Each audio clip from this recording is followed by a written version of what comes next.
Brad Williams, Excel primed, conditional formatting.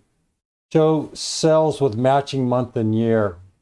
We've done this before without conditional formatting. We're going to use some type of equal sign. Incorporating this within conditional formatting, we know how to do that. The logic here, text. We're going to use the text function. Using a simple formula based on the text function, you can add conditional formatting to your highlight.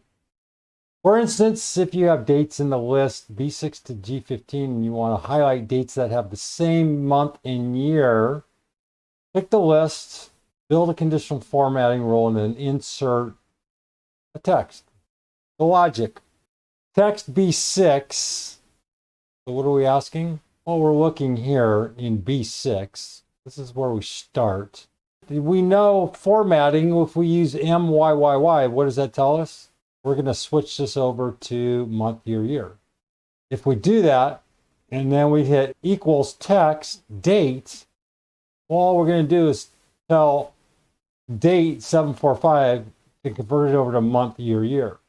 If they match, highlight. If not, don't.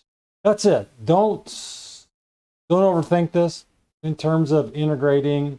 You know the drill, conditional formatting. I'm not even going to copy paste anything anymore. I'm just going to conditional formatting, manage rules, edit rules. What is it? We're just going to copy paste this and change the format. Okay, once you do that, look at this, make sure if there's any absolute or mixed references, include them. Brad Williams, Excel Prime.